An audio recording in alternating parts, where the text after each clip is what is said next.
Hi everybody, welcome back to the channel. You'll never guess, but I've got another new tent.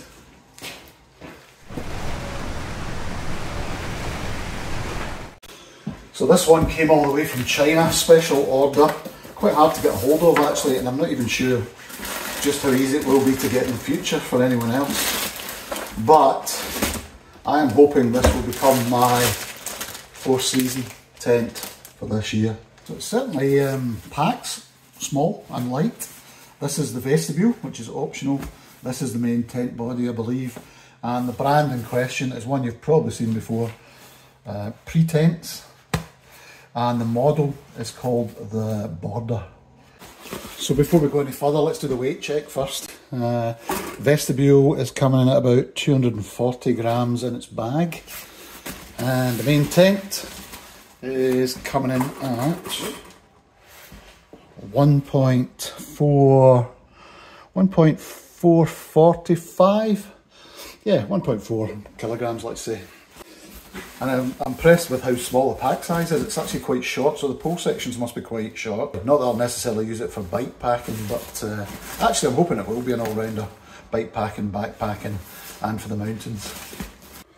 To be fair, I'm always a bit confused by their branding because I've known them sometimes as Pretents, other time as the Free Spirits. But it says the Free Spirits design and production Pretents by TFS Tents. I really don't have a clue what's going on. But as you can see, most of it is in Chinese or Japanese.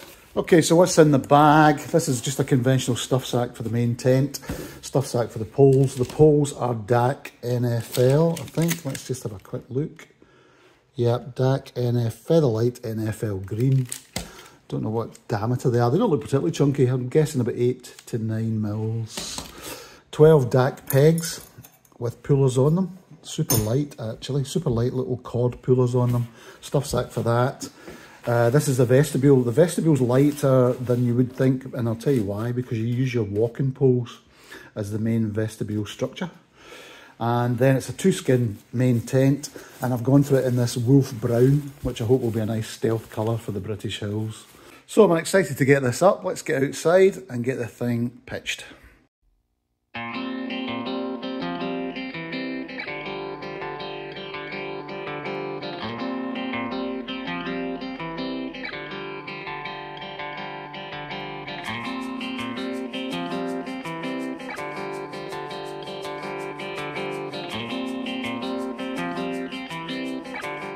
Okay, so that's the basic tent up. 2 poles, typical X design. Really impressed with the quality of it so far.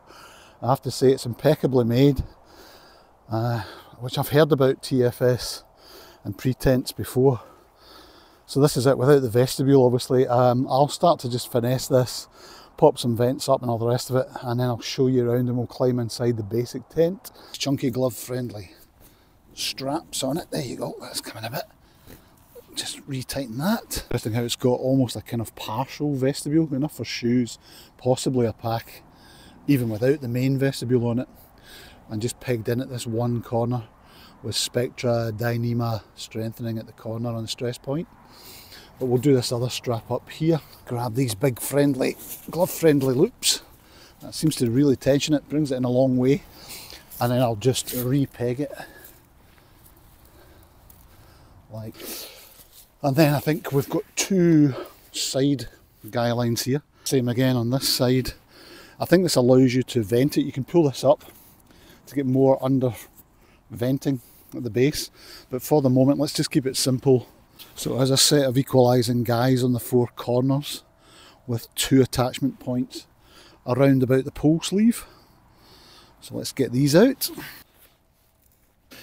And the final peg seems to be this one at the back, just to give that a wee bit extra tension against the wind.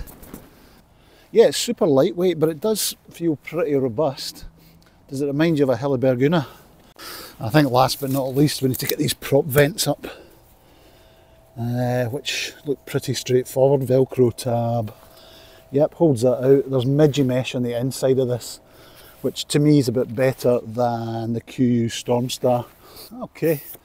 So it looks to me to be sil nylon, which makes me think that this will need seam sealed. Possibly. I don't think it's sil polyurethane, but I'll check when we get inside. Plastic Velcro on the bottom there. Nothing to stop zip creep here, but there is a cord for tensioning it, detachable by the look of it, which would allow you to at least provide some tension on the door.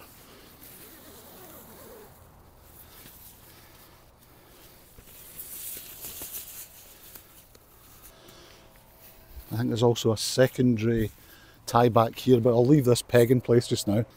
So two-way zip on the inner. You could go either way here. The inner door seems to be either midgy mesh or solid, so you can choose for ventilation. And this one ties back with a nicer elastic and toggle. So I'll show you in a second, but in the roof there's actually there's that very dense mesh you get on the Hilleberg Enan door, but it allows this whole area up here to vent a wee bit, whereas the rest of it is solid in here. Yeah, fairly low profile. I'm not touching at the moment, but on a mat I will be for sure. So it's a two-person tent in theory, but in reality it'd be very tight. It's like all these assault tents. I'll be using it as a solo tent virtually all the time. And I don't know if you can see above me here, but there's that dense mesh vent at the top, which just works in conjunction with the prop vents. The only thing I would say is it looks like I can't really close these from the inside, which would have been a nice touch if I could. It reminds me a wee bit of the Stone Glacier tent that I had as well, the Sky Solus 1P. And in the 1P you had these massive vents on the side that opened with a draw cord, which really annoyed me. What I like about these ones is you do seem to have a couple of little venting cum hatches, maybe to store shoes or whatever. We'll have a look and see, but they're zipped, so none of this draw cord nonsense. Oh yeah, okay, there you go. So completely opened to the air. You could probably get your shoes under there. I don't think you get much under that, but it certainly works as a vent. Instantly feel the difference in the heat. And then there's an inner zip here, which allows you to keep bugs out but still vent it, and just tie that back for more effective condensation control. And you've got the same on the other side. Basically got two wee pockets just sewn into the tray ground sheet at either side. Not brilliant, to be honest. I'll just swing it around, and the other one is there. Yeah, so it's a wee bit skimping on the pockets for sure. They're basic, they'll do fine at your head end for most stuff, but yeah, it'd be nicer to see more extensive pockets along the walls, or maybe built in higher up. And a single hanging loop for a torch, headlamp, etc. It almost looks like it's a gear loft. Unfortunately it's not, although actually I think I could probably use it as a gear loft. So with the main door shut on the tent, you've got a wee vestibule area where you could probably get a pack, sit your shoes on top. I wouldn't want to cook where it is there, but I believe you can detach the inner and bring that back, and then I could cook even without the vestibule. Two-way zip on the door, I believe, yep. And then there should be the ability to open up to mesh. Let's try that as well. Like so. That's nice, and you can vent that, and you can vent the outer door from inside. You can actually vent this quite a lot while it's still under a very large storm flap. So I think in terms of condensation control, it should be pretty good actually. There's a lot of options on it. Lower, upper, and at the front. Nothing at the rear behind me, there's no rear vents. It's a reasonable size space. I think what I've noticed about it is that it comes in steeper than some tents I've got. So you start to lose your head height and your foot height fairly quickly as you go up the mat height. So if you've got a very thick, supersized mat, you might find that if you're a taller user, it's quite tight around about the head and foot. But for me, yeah, no issues. Very impressed with the fit and finish on it, I have to say. Really nicely made. The inner is detachable by the usual toggle and elastic loops, so you can remove the inner on a very wet morning. Let's get the walking pole vestibule attached to it as well. Let me see if I can work it out what to do with this ventilation at the side here. I think it just, oh yeah, I see. Well, simple really. You can still repeg it down here by pulling this out, but this simple toggle system, you just pull it up and it just gets a lot more air underneath. I've also spotted a wee loop here, which I'm not sure what that's for. It might be something to do with the vestibule attachment. Right, it took a wee bit of faffing, but I've now got the vestibule on. It just clips in at the various points at the rear, two clips on the top, a hook and loop system there, a Velcro inside on the pole. The poles seem to be about 130 centimetres and they fit into a little plastic loop at the bottom. And then it has one waterproof zip running right up the middle here. And another guy line goes in here. I've had to remove a couple of the front guy line pegs because it doesn't come with its own pegs, the vestibule. I'll need to check that out on the instructions, not that there are any in English, but I'll work it out. And then the poles themselves fit inside, the handles go into Dyneema pockets with Velcro to hold them in place. So it does look pretty sound now, I would say. It's a waterproof zip running right up the front of it, which is a nice wee touch as well.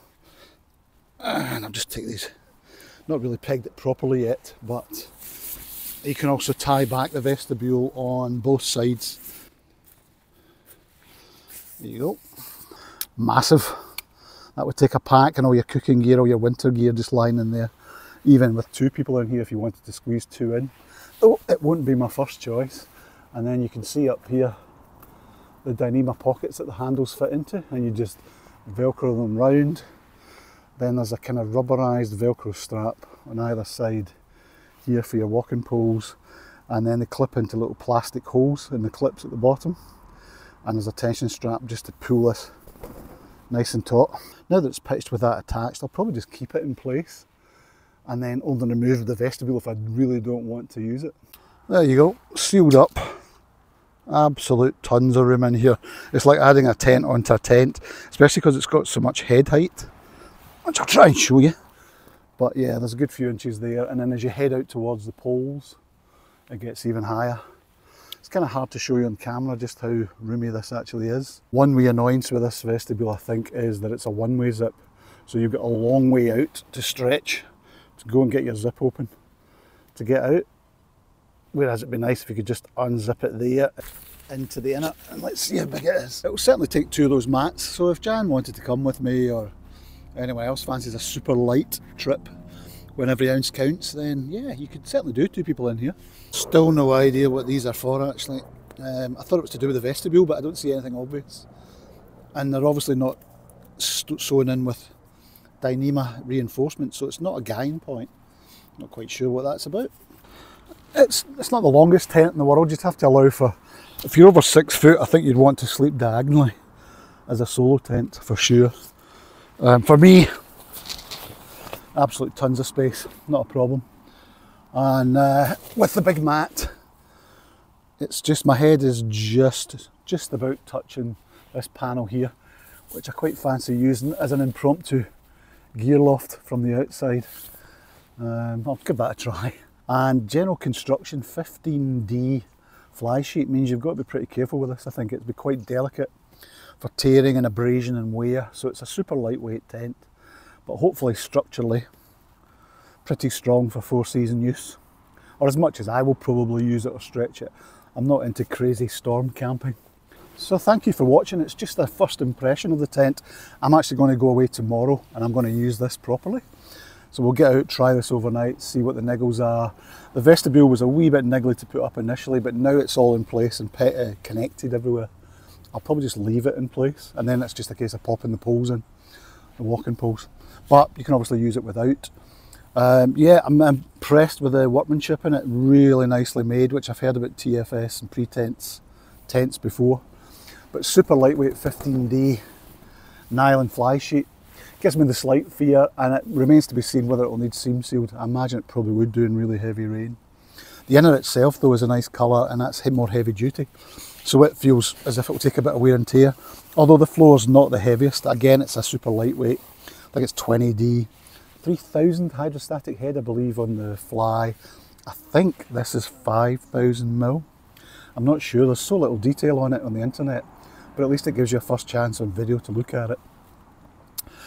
So yeah, basically my reason for buying it was I looked at the Durston, I was holding fire on the Durston X-Dome. I was also holding fire with some money in my pocket for the ArcDome from Tarptent. And when both came out, neither of them really hit the money for me. So I started looking at alternatives, and this is where this has come in. It's a bit of a punt, don't know a lot about it, but hopefully it gives you a bit more information. £440 landed, including UPS Express from China via Pretents via Instagram because I couldn't find a channel. I think they sell through a website called LOG in Japan, but they wouldn't ship to the UK. So all in all, it's been a wee bit of a punt and a wee bit of a hassle to get it. But yeah, I do like it. It's lovely. It's a really nice looking tent. Has a lot of good features in it. Super light, but we will see how we got on with it. I'll give you a trip report when I'm finished, once I've done an actual overnight in this thing, and let you know how I get on. Any questions, drop them below as usual, and thank you again for watching. Cheers just now.